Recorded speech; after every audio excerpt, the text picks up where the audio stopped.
Kalau kita dapetin pola yang tingkat keberhasilannya tinggi, sejelek-jeleknya metode yang kita buat, tetap kita akan profit. Kita mengenal ada satu pola candlestick, dan untuk Bill, saya akan bahasnya doji. Dan doji adalah pola termudah. Mudah. Kalau itu saya juga merasa mudah. Karena bentuknya yang penting begini, kayak plus aja plus gitu kan. Ya. Mau plusnya agak di atas kayak, mau plusnya agak di bawah kayak, ya pokoknya ini doji. Ya. Udah. Dan doji adalah pola candlestick reversal. Ya. Oke. Kalau dibilang pola candlestick reversal, tugasnya membalikan market dong, membalikan arah kan. Setelah kita lihat nih saat nyari, doji nggak usah benar dihitung ya. Kita scroll aja mouse kita lihat chartnya. Oh ini muncul doji nih, ini doji lagi nih, ini doji lagi nih. Oh, sering juga nih. Oh berarti nggak perlu ada satu patokan angka berapa banyak jumlah ketemunya gitu ya? Nggak. Setahun kita lihat, ini sering muncul. Oke, sekarang begitu dia sering muncul, kita mau tahu dong. Tingkat keberhasilan si doji ini berapa tinggi? Ya. Oke, berarti kita mulai lihat.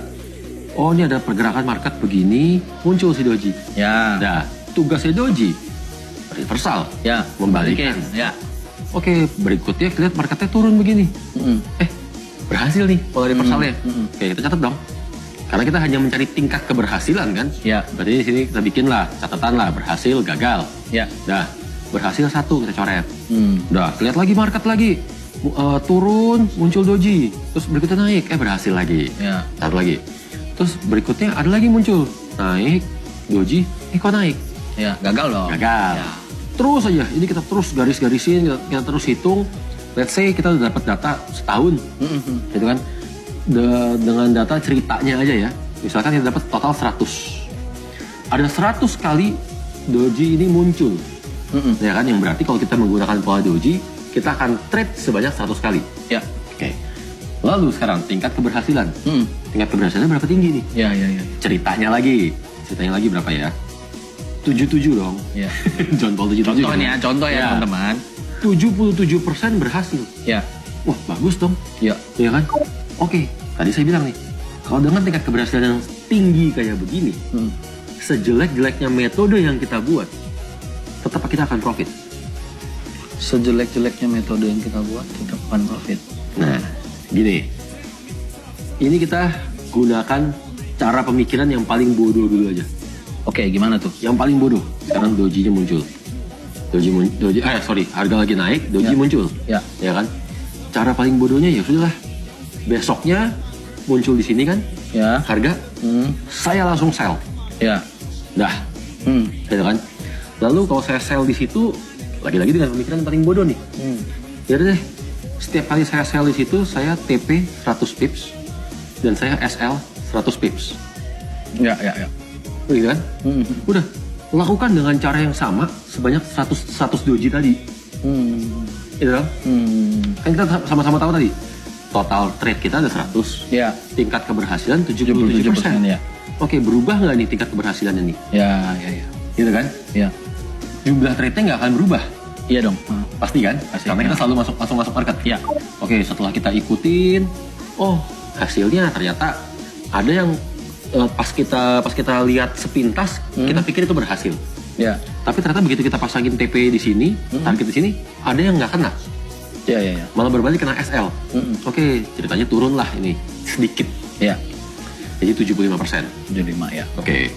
75% RR 1:1. Bagus nggak metodenya? Tetap oke dong. Oke, sangat oke. Iya. Baru 1 pair loh ini. Bener. Ya kan? Oke, lanjut. Kedua sekarang. Muncul, market lagi naik begini, muncul doji. Iya. Gitu kan? Dah, ceritanya tipe-tipe orang yang, saya maunya dapat harganya di pucuk. Oke. Waduh. Saya mau dapat harga yang sebagus mungkin. Iya. Kan? Terus berhubung udah trading, ceritanya udah sering bisa baca market. Kalau muncul doji, biasanya nih, kalau muncul doji biasanya tuh harga naik dulu, baru beneran turun. Iya. Kan? Udah dengan berpegang pada teori itu, langsung mikir, saya kalau muncul doji, saya maunya sell limit. Ya. Gitu kan? Dah, di sini saya sell limit deh. Saya dari market baru buka, saya sell limit 50 pips. Ingat ya, saya akan selalu menggunakan cara terbodoh dulu nih. Ya, patokan bodoh aja lah gitu ya. Pola pikir terbodoh dulu, tersimpel dulu. Ya. Oke, 50 pips. Dan TP 100, SL 100. Ya. Sama nih. Ya. Dah. Dengan ini dirubah jadi kayak begini, hasilnya apa? Dari yang tadi 100 kali trade, ya kan, 77% tingkat keberhasilan. Ini akan berubah trade-nya. Ya kan? Kenapa bisa berubah? Karena bisa jadi marketnya baru buka di sini langsung turun. Sell limit kita nggak kejemput dong. Benar. Oke, jumlah trade ada kemungkinan turun, nggak mungkin naik. Berkurang pasti. Ya kan? Bertambah nggak mungkin. Pasti berkurang. Ya kan, misalkan anggaplah berkurang jadi 88 trade lah. Dari 88 trade ini sekarang berapa banyak yang beneran nyampe TP? Ya kan? Berapa banyak yang kena SL? Kan itu. Kalau kena SL, saya berani guarantee. Berhubung dari sejak pertama kita tahu tingkat keberhasilannya 77%, berarti kalau kita menggunakan gaya sell limit, di atas kertas secara pasti 23% kita gagal. Karena saat pola itu gagal, sell limit kita selalu kebuka loh. Iya kan? Paham saya, paham. Kita market di sini, dia naik, sell limit kita kebuka. Ternyata itulah momen-momen saat pola itu gagal. Iya, nah SL dah. Berarti kita nggak bisa hindarin yang 23% tadi kemungkinan gagal kan? Itu nggak bisa hindarin. Tinggal, ya ini akan berubah jadi berapa angkanya. Oke, lagi-lagi nggak akan lari jauh. Benar. Berikutnya sekarang, muncul lagi, kayak gini market lagi naik, muncul doji. Dah, gayanya konservatif nih kali ini. Waduh, konservatif itu gimana tuh? Konservatif pemikirannya, ini kan doji pola reversal. Tapi kan reversalnya belum jadi. Kan belum menunjukkan pergerakan reversal. Ini hanya pola yang muncul. Saya maunya sampai market beneran turun. Butuh konfirmasi nih ceritanya. Butuh konfirmasi. Oke. Reversalnya udah mulai terjadi, baru saya masuk. Oke. Lagi-lagi dengan pemikiran terbodoh nih ya. Berarti saya maunya dari harga terendah si candle doji kemarin, saya kasih jarak 50 pips. Ya kan? Kali ini saya sell stop. Dengan jarak 50 pips. Gitu kan? Oke, TP sama 100 pips, TP. Ya kan? SL juga. SL 100 pips. Nah, tadi kita kembali. Jumlah trade ada 100. Seharusnya. Kali ini bisa jadi berkurang. Iya kan? Success rate-nya, tingkat keberhasilannya 77%. Bisa jadi juga sangat-sangat bisa berubah. Kenapa? Karena saat marketnya buka di sini, ternyata langsung naik. Setiap kali pola ini gagal, berarti kita nggak trading. Jumlah trade kita berkurang banyak nggak? Banyak. Berkurang 23 trade. Betul kan? Tapi kita terhindar dari kegagalan 23%. Benar. Betul kan? Benar. Oke. Dan saat pola ini marketnya beneran turun, jemput sell stop kita. Nah, pertanyaannya nyampe TP atau enggak? Iya kan? Oke, 77% di atas tangan. Berkurang atau enggak nih? Kalau ternyata banyak yang nggak nyampe TP, berarti ya tinggal kita adjust lah. Oh, coba deh sekarang saya pakai TP 80 pips. Gitu kan? Dan seterusnya. Itulah yang tadi saya maksud nih. Berhubung angka awalnya udah 77%. Benar.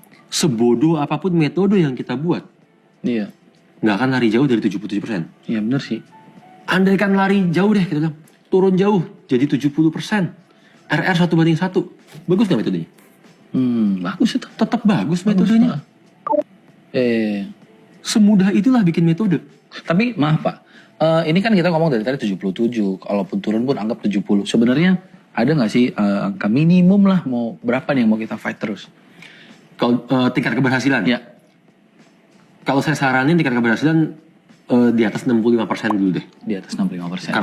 Karena anggaplah ada istilahnya margin of error kan. Margin of error maksudnya tadi nih, mungkin kita salah saat mengenali polanya pertama kali. Atau ini ada kemungkinan dia nggak nyampe TP naik. Jadi turun-turunnya pun nggak jauh dari angka 60%. Tapi kalau kita menemukan pola yang tingkat keberhasilannya 40%, 45%, 50%, 55%, ini berat. Berarti kita harus dapat RR yang bagus. RR-nya harus 1:1,5, 1:2. Baru jadi metode bagus nih. Ya kan? Ke situ. Coba kita balik ya. Intinya, ini kenapa saya selalu bilang, yang namanya metode itu bikinnya mudah. Ya kan? Bagaimana cara kita memanfaatkan pola yang ada di market, itulah akan jadi metode. Gitu. Dan yang namanya metode, buatlah sesimpel mungkin, sebaku mungkin. Dengan kayak gitu, kita mudah untuk mengulang. Benar. Kita selalu punya pakem. Gitu. Benar. Sampai misalkan versi yang agak-agak, kita anggap versi agak-agak advance deh ya. Oke, marketnya naik kayak begini, muncul doji. ceritanya udah belajar support resistance. Oke. Ya kan? Oke, saya maunya sell.